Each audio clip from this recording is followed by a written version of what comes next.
چراغ جلا سکے، اتنا تیل خرید کے لائیں کہ چراغ جلا کے میں پڑھ سکوں۔ میں نے دیکھا بادشاہ کی سواری جا رہی ہے، مشال کا اجالا ہے، نوازش ہو جائے تو ہم اس میں کچھ پڑھنے کی کوشش کر رہا تھا۔ کہا ماں تمہارے پڑھنے کا جب یہ حال ہے تبھی تو اللہ نے کمال کیا ہمارے ساتھ، تمہارے جیسے لوگوں ہی کی وجہ سے اللہ نے ہمیں اس شان و شوکت سے یہ باغ عطا فرمائی ہے۔ ہماری رعایا میں جب پڑھنے والے ایسے ہیں تو میں ایمان و یقین کے ساتھ کہتا ہوں کہ ہم جو قائم ہیں شاہنشاہی تخت پر وہ تمہیں جیسے لوگوں کی برکت ہے۔ میں خوش ہوں۔ یہ بتاؤ تم اب اس طرح گھوم کے نہ پڑھو، گھر جاؤ، گھر بتاؤ کہاں؟ ایک ڈرام تیل پلس مشال بھجوا دیا، کہا لے جاؤ پڑھو، جب تیل ختم ہو جائے تو شاہی خزانے میں خبر دے پھر تیل بھیج دیا جائے گا۔ یہ کام بڑا اچھا تھا۔ رات کو واپسی ہوئی، بادشاہ محمود غزنوی بستر پر گئے، وہ خواب میں سرکار آ گئے۔ محبت سے بولے سبحان اللہ۔ ہاں سب کے خواب میں محل آتا ہے، محل آتا ہے، پتہ نہیں کون، شیطان بھی مربوط آ جاتا ہے اور کتنوں کے کپڑے بستر پھول خراب کر کے چلا جاتا ہے۔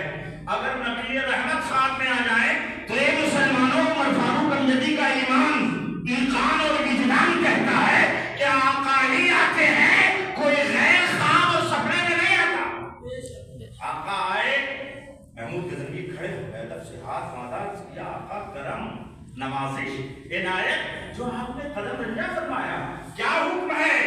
سرکار نے مسکرا کے ارشاد فرمایا، محمود غزنوی تم حکم پوچھتے ہو یا رسول اللہ کیا حکم ہے؟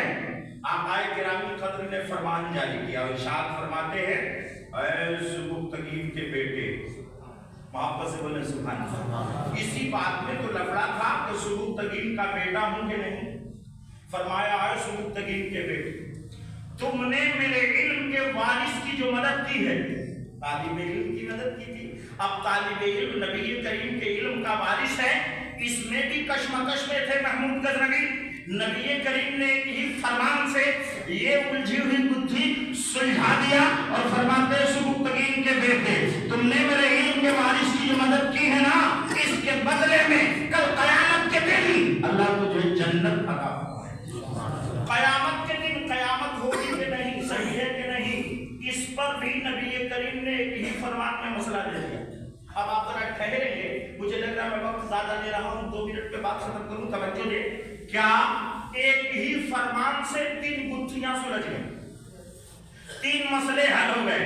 کیا کہ اے سبکتگین کے بیٹے، اب کلیئر کٹ ہے، پیغمبر نے کہہ دیا ہے میں سبکتگین کا بیٹا ہوں، میرے علم کے وارث کی جو مدد کی ہے، طالب علم کی جو مدد کی تھی، گویا طالب علم جب نائب مصطفیٰ ہے تو عالم دین تو نعمت مکمل لیے ہوئے، وہ کیوں نہیں نائب مصطفیٰ ہوگا؟ صرف فرماتے قیامت میں اس کے بدلے میں بدلتن اللہ جل عطا فرمائے، گویا قیامت بھی قائم ہوگی۔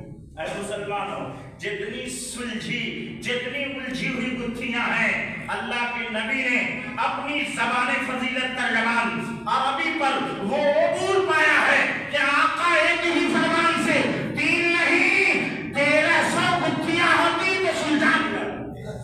اللہ نے آپ کو جوامع الکلم بنایا۔ حدیث شریف میں انا جوامع الکلم، میں ہی کلام کا جامع ہوں، گویا میں بولتا ہوں تو مجھ سے زیادہ فصیح، بلیغ اور صاف و شفاف بات روئے زمین پر کوئی نہیں کرتا۔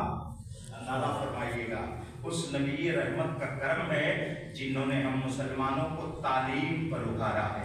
اب آپ نماز، روزہ، صدقات، زکوٰۃ، خیرات کے لیے چاہتے ہیں کہ ہم جانکاری اور نالج رکھیں تو مدرسے کی تعلیم حاصل کرنا ہوگی، علم دین پڑھنا پڑے گا، کم سے کم اتنا پڑھ لے کہ کوئی آپ پر اپنا کنٹرول اور ہولڈ نہ ڈال سکے، آپ کو اپنے فیور میں نہ کر سکے۔ آپ ڈاکٹر بنے، اسلام روکتا نہیں ہے، آپ ماسٹر بنے، اسلام پابندی نہیں لگاتا ہے، آپ انجینئر بنے، اسلام کوئی باؤنڈیشن نہیں دیتا، مگر آپ دین اسلام ضرور سیکھیں، مصطفیٰ کی تعلیم سے آگاہی حاصل کریں۔ اللہ ہم سب پر کرم فرمائے، فضل فرمائے، رحم فرمائے۔ ہماری جو دولت ہے ہماری بلڈنگوں، پراپرٹیوں میں خرچ ہو رہی ہے، ہمارے